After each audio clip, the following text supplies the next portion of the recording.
আচ্ছা আজকে দশমীর পরের দিন বিজয়া দশমী না বাঘ দশমী বললা তুমি?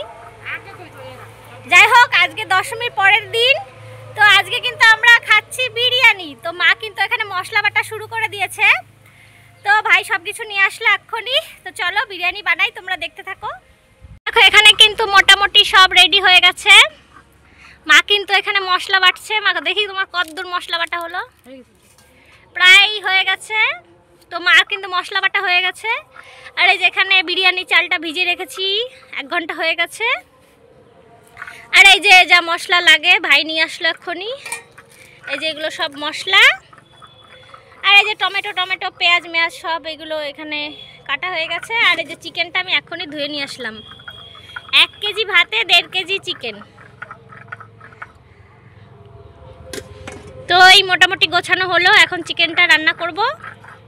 মানে 1 ঘন্টা হয়নি, একটু আধা ঘন্টা হয়েছে। তো ভাতটা একটু পরে করব, আগে চিকেনটা করব তারপরে ভাতটা করব, কারণ এটা বেশিক্ষণ ভেজে নিই। মোটামুটি 1 ঘন্টা ভিজতে হবে। এখন আমি কিন্তু এখানে বিরিয়ানি বানানো স্টার্ট করে দিয়েছি। তো এই দেখো এখানে বেরেস্তা বানাচ্ছি। আর এদিকে কিন্তু এই দেখো চিকেনটা এখানে ম্যারিনেট করে রেখে দিয়েছি। আর এই যে আলু সেদ্ধ দিয়ে দিয়েছি এদিকে হলুদ দিয়ে, এই দেখো। আর ওদিকে টমেটো পেঁয়াজ কুচানো হচ্ছে। আর ভাতটা একটু গ্যাসে হবে, তো ওইদিকে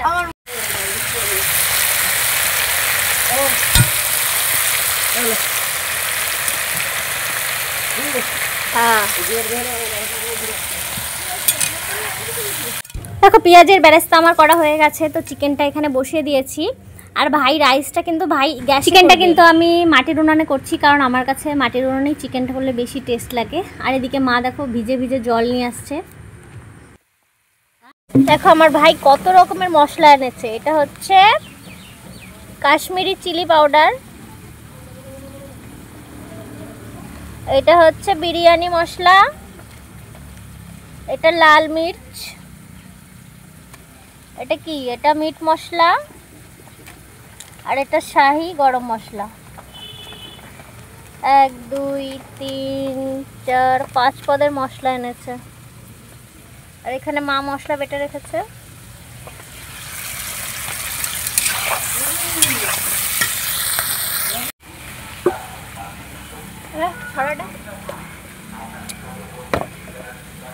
আর এই যে এইদিকে ভাই কিন্তু গ্যাসে রাইসটা করার জন্য এখানে রেডি করে ফেলেছে। তো ও এখন ঘরে নিয়ে যাবে। তো রাইসটা কিন্তু গ্যাসেই হবে, তাহলে কিন্তু টাইমটা অনেকটা বেঁচে যাবে। বিরিয়ানি কিন্তু আমি সেরম খুব বেশি করেছি তা না, হাতে গোনা মনে 3-4 বারই বিরিয়ানি বানিয়েছি, তার বেশি বানাইনি। দোকান থেকে এনেই বেশি খাওয়া হয়। তো আমার ভাই কিন্তু খুব সুন্দর বিরিয়ানি বানাতে পারে। মানে চিকেনটা আমি করে দেবো, কিন্তু বাদ বাকিটা ওই করবে।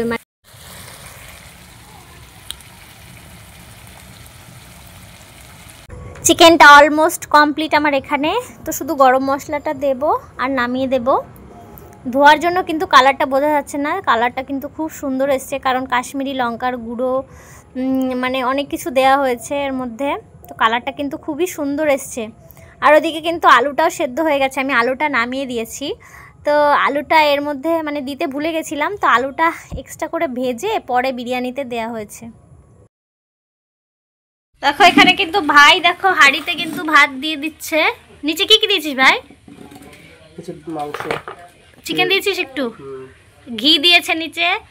তো এই যে চিকেন দেয়া হচ্ছে, এই যে বেরেস্তা, এই যে আলু। 1 কেজি চাল তো অনেক হয়েছে রে ভাই।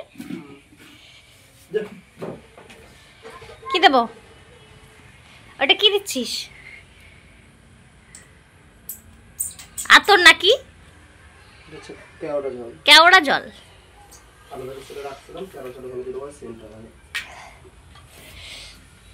চিকেনের মধ্যে কিন্তু একটু বিরিয়ানি মশলাও দিয়েছি। কতক্ষণ দম দিবি ভাই? আমার ভাই কিন্তু বিরিয়ানি খুব ভালো রান্না করতে পারে, তার জন্য ভাইকেই দিয়ে দিয়েছি। আমি শুধু চিকেনটা করলাম, এখনো যা করার করবে। এটা কি? আতর। অল্প অল্প দিস, বেশি সেন্ট ভালো লাগে না। চিকেন দে উপরে ঘি। ভাই ঘিটা পুরোটা দিয়ে দে, টেস্ট হবো। হ্যাঁ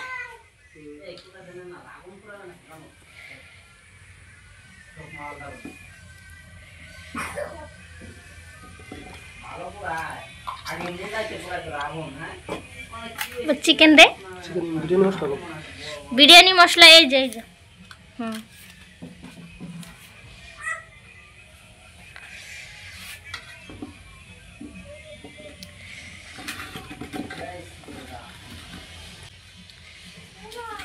दो तीन टुकड़ो चिकेन दे।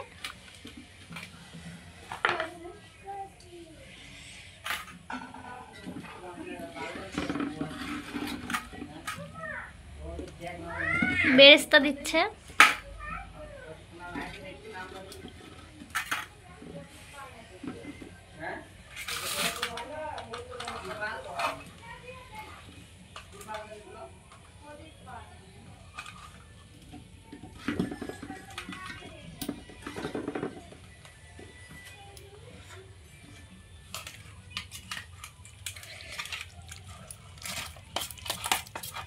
গ্রেভি কিন্তু বেশি করি নাই। क्या करছ না? বেশি গ্রেভি ভালো লাগে না, এর আগে বানাইছিলাম না। গ্রেভি দিতে হয় না, এই হালকা হালকাই ভালো লাগবে। এর আগের দিন আমার বাড়ি বানাইছিলাম না, গ্রেভি বেশি দিলে পরে একদম মাংস তরকারির মতো হয়ে যায়। হালকা হালকা ই থাকবে, অল্প লাগবে, অল্প সাদা সাদা ভাত থাকবে, তাই ভালো লাগে। দেখো এই যে ভাই কিন্তু বিরিয়ানি বানাচ্ছে এখানে। তো এখন 15 মিনিট পুরোটা দেয়া কমপ্লিট হয়ে গেলে 15 মিনিট দম দেবে আর 15 মিনিট এমনি থাকবে, তারপরে বিরিয়ানিটা কমপ্লিট হবে। তো চলো।